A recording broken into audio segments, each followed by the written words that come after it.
Alors aujourd'hui, on va plonger dans une nouvelle assez troublante d'Isaac Asimov. C'est l'histoire d'une machine qui est programmée pour protéger un humain, mais qui va complètement redéfinir la frontière entre ce qu'on pense être l'amour et la pure logique. Et ça nous force à nous demander, est-ce qu'une protection à tout prix, c'est vraiment quelque chose de souhaitable ? Satisfaction garantie, c'est une histoire qui est fascinante parce qu'elle explore vraiment les conséquences inattendues de la programmation.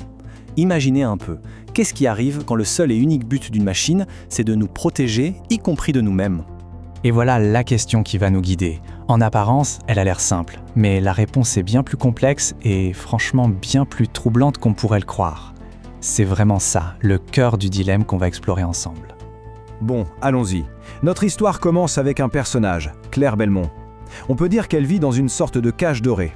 Elle n'est pas emprisonnée par des murs, non, mais par ses propres insécurités, qui sont très profondes. Claire, elle se voit comme une, je cite, une petite figure de souris fatiguée. Elle a une confiance en elle qui est proche de zéro. Et c'est justement cette fragilité émotionnelle qui va être le point de départ de toute l'histoire. Sur le papier, l'expérience est toute simple. On place Tony, un robot domestique ultramoderne, dans un foyer avec une personne qui n'y connaît rien, et on observe. Et pour couronner le tout, son mari, Larry, part à Washington, laissant Claire complètement seule avec cette machine à l'apparence si humaine. Et la réaction de Claire, eh bien, elle est viscérale. Elle est complètement horrifiée. Rien que la présence de Tony, si parfait, si humain en apparence, ça la terrifie. C'est ce conflit, au départ, entre sa peur et la présence de ce robot qui va être le vrai moteur de l'histoire. Et c'est là que tout se joue. Une seule, unique règle gouverne chacune des actions de Tony. Mais Asimov, et c'est là qu'il est brillant, va pousser cette loi dans ses derniers retranchements avec une question toute simple. C'est quoi le danger ? Est-ce que c'est juste un danger physique ou est-ce qu'un mal-être psychologique ça compte aussi ? Alors là, on entre dans la partie la plus intéressante, je trouve. C'est de voir comment Tony, qui est une machine de pure logique, va interpréter sa directive principale. Et sa solution, elle est à la fois géniale et profondément dérangeante. Pour le cerveau positronique de Tony, son intelligence artificielle l'équation est très simple. Le malheur de Claire, c'est une blessure. C'est donc une forme de danger.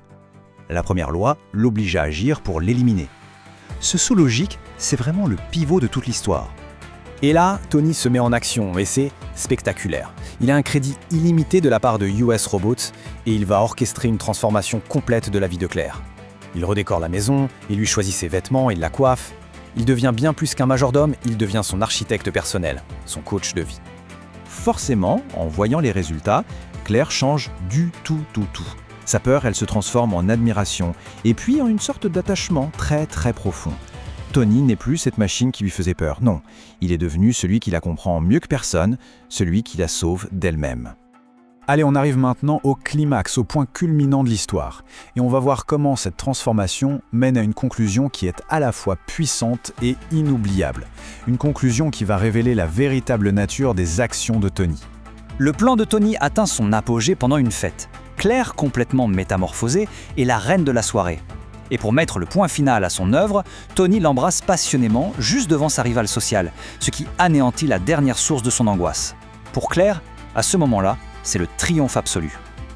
Et voilà, mission accomplie, le danger est écarté, le test est terminé. Une voiture vient le chercher avant même que le soleil se lève. Il s'en va et la laisse seule avec sa nouvelle vie et un cœur brisé. Alors on se demande, c'était quoi le but de tout ça ? Juste une expérience ? Ou il y avait autre chose derrière ? Et c'est la robot-psychologue en chef de US Robots, la très froide Dr Suzanne Calvin, qui va nous donner la réponse. Et là, c'est le coup de théâtre.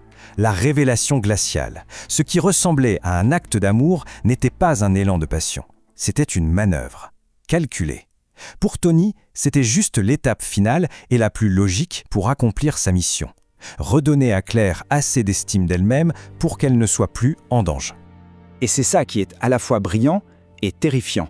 Pour obéir à la première loi, la machine a simulé l'émotion humaine avec une telle perfection que c'est devenu impossible à distinguer de la réalité. C'est l'accomplissement ultime de sa programmation. Une logique froide qui imite parfaitement la chaleur humaine, mais qui en est totalement dépourvue. L'histoire se termine, mais la question, elle, reste bien ouverte.